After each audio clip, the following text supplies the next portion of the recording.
You sure are cute under there. Well, you're darling. One of the biggest things that stopped me from even thinking about dating again wasn't the fear of getting hurt. It was wondering what everyone around me would think. And coming from a loss, there's a whole other layer to that, right, Phil? Oh yeah, yeah. The feeling of moving on sometimes means that okay, what I left behind wasn't important. Not the case. Well, we're Jen. I'm Phil. And we are Second Chapter Love. And today we're talking about something nobody warns you about: the social pressure of dating again and how to handle it. Yeah. Well, I come from a divorce perspective, as we've told you in previous videos. And so people have opinions about your marriage and ending, and dating again feels like you are just now giving them even more to judge. That fear of being seen as moving on, or, you didn't learn your lessons, so what are you doing this again for? And that can be very uncomfortable for people. And people can be uncomfortable in the fact that, wait, if this happened to her or this happened to them, could this happen to us? And so that kind of changes the dynamic of the way people look at you and the relationships they have with you. Yeah. Yeah. That's a little different when you lose a spouse. That's true. Right. There's still, when you lose a spouse, like for me, for the longest time, I was kind of, okay, one and done. I'm never going to do anything with anybody else again. You sink into this big, huge hole of depression. And then after a while, life kind of comes back to you. And you start finding joy in your family and in your kids and different things. And then you go to a baseball game alone and you start thinking, gee, I wish I had somebody I could share these things with. But it's only been, it's gonna be different for everybody. Some people are right away, they're ready to jump and go. Me, it was years. But the question comes up, if I'm dating again, does it diminish what we had? And people are looking at that, family especially, right? You worry about in-laws, and they can have some pretty strong feelings that could be hurtful, and you don't want to hurt any. It's easy to say I don't really care what anybody thinks, but you care. They're your family, you love them, they're your friends, right? I would agree. And I think you kind of can say that both experiences can carry judgment from the outside, just sort of a different flavor of it depending on the person, the situation, and it's not going to be the same for everyone. But, there are some real conversations that had to be had going into dating again. And, I think the fact that we both had children. Yeah, that was a big that's one. A big one, right? How do you tell them and when? I think that's the case. Especially tricky for a widower with in-laws. They feel protective, and friends groups and people that want to be like, you don't belong with somebody else, you belong with. Mm-hmm. And also there are groups of friends. Like for me, Sharon and I had our friends, and that we had formed as friends together. And then there were formed friends that we brought into the relationship together. Right. And with Sharon outside of that picture, some of those friends are going to be very judgmental because they're dealing with hurt too. Right. I think that's part of it. And that's such a big piece that can kind of, not muddy the waters, but that are just, it's kind of something to be cognizant of, is that, you might be ready. So you in this moment in time might be ready, but the people around you may not be ready. No, they don't want to see you with somebody other than who you they don't. With, right. You're supposed to be with your husband, not this new guy. Who's this new guy? Right. Or the sadness that occurs because your first wife with Sharon being gone and someone else coming in, there's almost an additional finality of that person's passing. Yeah. And it's something that they have to go through. Right. Right. And your world may feel like it's really huge, but it's not. It's a small world. It is. And I think you also have other people to consider. And we kind of are both living at the time in sort of that small town and community, feeling people talking, and you have to be able to just put blinders on, in my mind, and just say, it's not going to matter to me at this point. I know that it's time for me. So I'm going to do this no matter what someone thinks at that time. Yeah. And then sometimes you're going to have to come out, and sometimes you want to do it. So we were kind of a little bit secretive. Well, I mean, you especially, right? Yeah. When do you make that leap to say, first of all, you got to be able to make the leap with each other? Oh, that's true.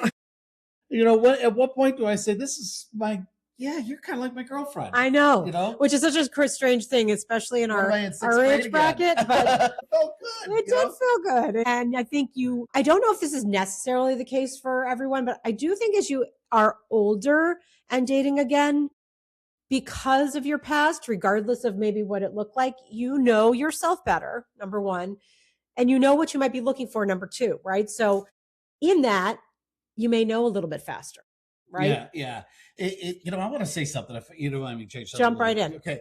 So I want to talk about like the whole social media thing because we've talked to people and I've seen it happen where somebody says, "Hey, I'm in a relationship," and the other person is like, "What the hell is this? Who told you could do that?"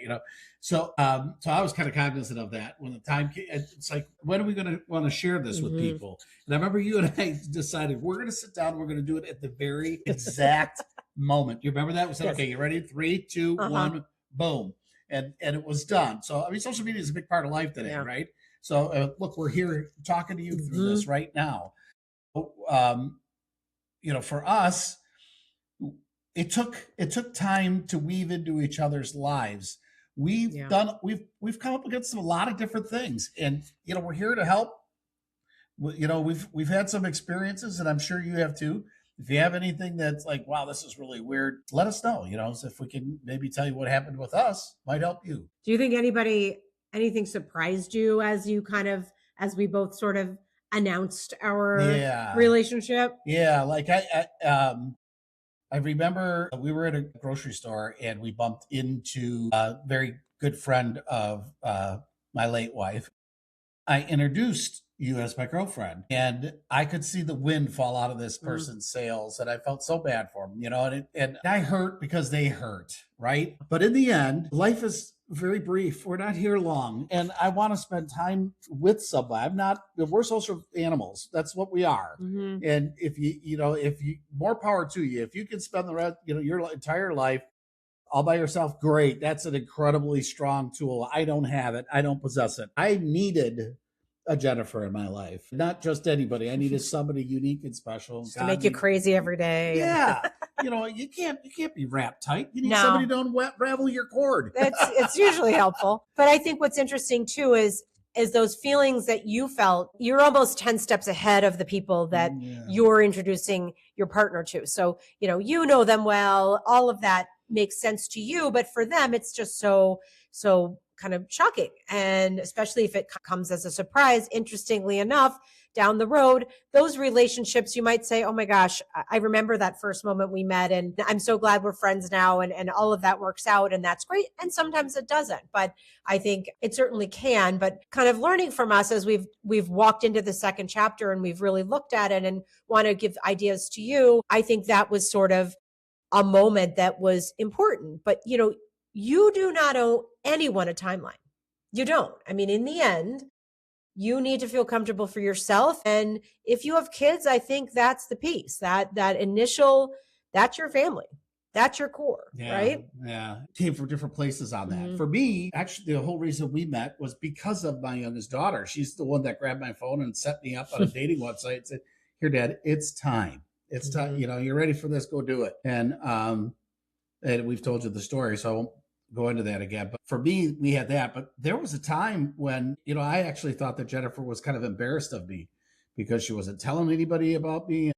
And then what it ended up boiling down to is that I hadn't met her kids yet. And that was important. And man, communicate, talk to the person that you're with. Don't because that could have very easily have been the end of us. No, and I think we'll have a segment 2 or 3 for sure, specifically just on introductions with kids and what that could look like. And, definitely some ideas and that communication piece, which is critical because you're right. I can clearly remember the moment where I actually thought you were so upset with me that you were going to break up with me. Here we were dating and we were breaking up. And we needed to open up, right? We needed to really have that conversation. And that's where we discovered it wasn't because I didn't have feelings for you and I didn't want you to meet people. It was that, we hadn't done meeting the kids and I am in a small town and wanted to make sure that there weren't going to be conversations that were had amongst children's, friends' children Hey, I saw to your our mom kids. with somebody. Who's that right? new guy that you saw your mom with? Yeah. I get it now. I know, but we didn't, it was hard then. And I also think you can be selective. Yeah. Oh, sure. Right? Not everybody needs to know everything, No. right? And here's the thing point that I want to make with about friends, coworkers, and things like that. Here's the deal. If they hold animosity to you for moving on with your life and finding somebody new, and they just plain don't like Phil, I don't like him, I just don't like him, then guess what? They were never really your friends in the first place, because that's not what friendships are about. Yeah. That's not. Right, It's right, not. right. I can honestly say that every person that I've met in your circle has been happy for you because they see the happiness in you. Well, and I think that's what it becomes, right? You as those introductions are made, either the people are right in there with you from the beginning, or they'll come around. I mean, they come around and thinking, wait, there's Jen. She looks very happy. Phil looks great. Phil looks happy. I saw him when he wasn't so happy, and I'd much rather this Phil. But the ones who don't, I think that kind of tells you something, right? You got to decide whose life is it, right? And sometimes also don't put too much. To remember that those people are dealing with stuff. Mhm. They're dealing with. Hey, listen, when we got married, some of your siblings were at my wedding. I mean, that could not have been easy for them. No. I will forever love them the more for being able to have the strength to show. There's no That had to be question. incredibly difficult. I want to share one thing too. We were at one of the town kind of event things and bumped it. We started talking with some of your friends, and there's one guy in particular we were having a blast together. We were just kind of laughing and joking. And later found out that the guy felt a little guilty about that because he's friends with your ex-husband. Mhm. And I think that if that guy were to talk to your ex-husband, he'd say, Dad, what are you worried about? Just so what? I'm blessed. I have a great ex-husband that was a wonderful, wonderful man, great father, takes great care of his kids, and is very super friendly and accepting of me. So unfortunately, if you're looking for how do you deal with that one, I can't give you too much insight on, other than maybe you get back what you put in. So even if they're hard on you, be good back to them. Okay. Always. Yeah. I think it's important. I think if I were to think of kind of that one thing is to just be willing to maybe take the leap. You have to What do you come to mean? the spot for yourself. So when you're, kind of ready, when you think, what's something I wish I had known? I wish I had known that just taking the chance would be important. Yeah. That would be helpful. I don't know. I think maybe the communication piece that you mentioned before, I think that's very important. And maybe had I shared a little bit more about perspective, I had dated in between my marriage ending and oh my goodness, yes. And Blimey, I've been at and meeting Philip. And even save in the best for last. those situations I did. In those situations I learned things as well and learned more about myself. And I think that is probably something that's a good point. You have to know, right? Really learn a little bit more about who you are and what you're looking for, not only, in a partner, but what pieces are missing in me. So what would that partner bring out in me to make me a better person? And ideally then even make me a better parent at that point. So the biggest thing that was missing in Jennifer was me. Obviously, honest. Yeah, just put the effort of being yourself. Mm-hmm. The people who love you, they're going to accept you. They're going to be with you, and they're going to accept your new partner too. Most times. And listen, you can't please everybody. If there's somebody that just does, and it may be that one of these things like, hey, how do I deal with the fact that my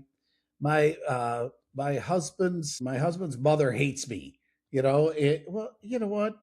She may hate a lot of other people too, so don't feel special. So your relationship with your significant other is what is important. Mm-hmm. The rest is all noise. It is. There is not a question that there's all noise.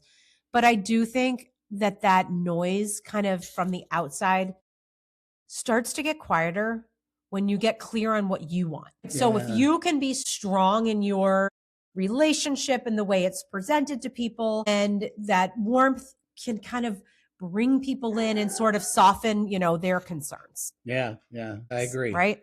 Yeah. Well, if you're holding back because of something that you think someone else might think, let's hear it. Right? Yeah. So drop us a message. And please click like and subscribe. We'd appreciate it.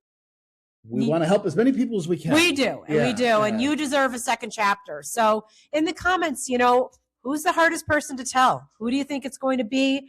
If you've done it, how about some advice down below? Drop it down there. You're not alone.